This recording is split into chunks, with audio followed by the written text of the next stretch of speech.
क्योंकि इस सदन का सब देश देखता है और सदन के अंदर लोगों का विश्वास हो, भरोसा रहे।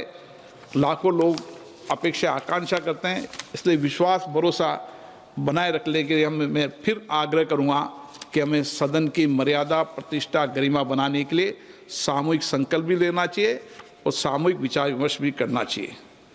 पिछले 2 दिनों की चर्चा में कई मान्य सदस्यों द्वारा संसद में 22 भाषाओं में अनुवाद, डिजिटल टेक्नोलॉजी के उपयोग, research support, capacity building, P20, CSPO के सफल आयोजन जैसे फ्रेंडशिप ग्रुप जैसे विषयों की उपलब्धि की बात की। ये मेरी उपलब्धि नहीं है, ये सदन की उपलब्धि है और सामूहिक प्रयासों की उपलब्धि है।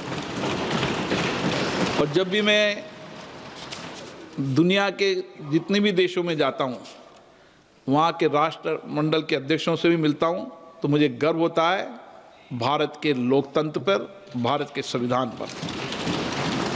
और ये मैंने अभी CSPO के सम्मेलन में भी देखा और कई बार मैंने इसको महसूस भी किया।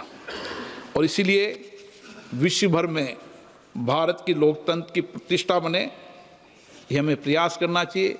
और मैं ये भी बता दूं कि 125 से ज़्यादा लोकतांत्रिक देश यहाँ पर हमारी प्राइड संस्था जो प्रशिक्षण देती है, वो हमारी लोकतांत्रिक प्रक्रियाओं, परंपराओं, हमारी समितियों के सिस्टम को देखने आती है और प्रशिक्षण प्राप्त करती है।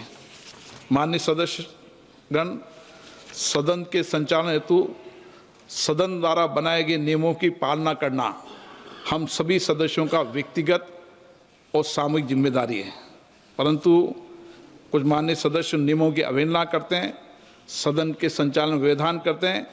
ऐसे सदस्यों को समय समय पर मुझे मार्गदर्शन भी देना पड़ता है, उन्हें चेतावनी भी देनी पड़ती है, क्योंकि ये मेरे स्पीकर का दायित्व है। नियम 378 भी स्पष्ट करता है, अध्यक्ष द्वारा व्यवस्थाएं बनाए रखी जाए और अपने निर्णयों के प्रयोजन के लिए जो शक्तियां मुझे मिली है, उसमें सदन की मर्यादा में बनाए रखने की कोशिश करता हूं। लोकतंत्र की संस्थाएं स्थायी होती है, मजबूत संस्थाएं एक मजबूत लोकतंत्र का निर्माण करती है। यदि हम स्वयं संस्थाओं की प्रतिष्ठा को कम करेंगे तो इससे किसी व्यक्ति अथवा दल को नहीं, पूरे राष्ट्र को क्षति होगी। संवैधानिक संस्थाओं का सम्मान करना केवल औपचारिकता नहीं है, ये लोकतंत्र की स्थिरता का आधार है। माननीय सदस्यगण, जब भी सदन में शोर होता है, नियोजित व्यवधान होता है, जब जनता के मन में निराशा पैदा होती है, मैं आपसे विनम्रतापूर्ण आग्रह करना कि भारत के जनमानस में सदन के प्रति विश्वास और भरोसा बनाए रखने के लिए हम सबको सहयोग करना चाहिए। हमारा महान संविधान, हमारे नियम, हमारी परंपराएं हमें विरासत में मिली है। जहां मुझे इस महान विरासत पर गर्व है, वहीं मेरा संकल्प भी है कि इसमें महान विरासत को हमेशा आगे बढ़ाऊं। कभी भी सदन की मर्यादा में कमी नहीं आने दूं।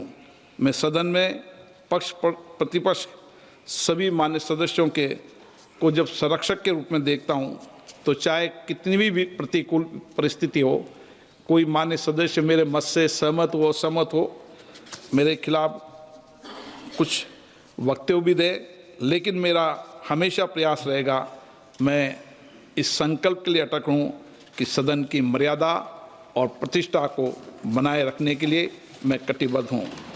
ये सदन हमेशा नियम प्रक्रियाओं से चला है और भविष्य में भी ये सदन नियम प्रक्रिया से ही चलेगा, चाहे कोई सहमत हो या असहमत हो।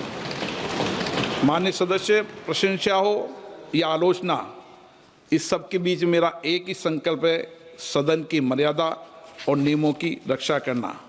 हम केवल संविधान के शब्दों का ही नहीं, बल्कि संवैधानिक नैतिकता यानी कॉन्स्टिट्यूशनल मोरालिटी का भी पालन करें। आइए हम सब मिलकर नए सकारात्मक रचनात्मक अध्याय की शुरुआत करें। राष्ट्र के निर्माण में, राष्ट्र की सेवा में अपना योगदान करें इस सदन को आगे चलाएं।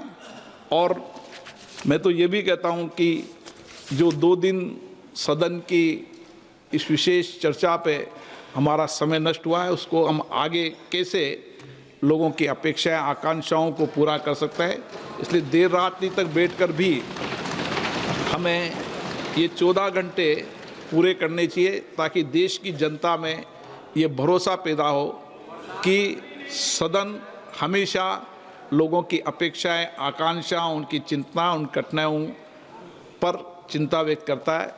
मैं माननीय सदस्यों से आग्रह करता हूं कि वह सदन की मर्यादा बनाए रखने और अध्यक्ष पीठ का सहयोग करने का प्रयास करें।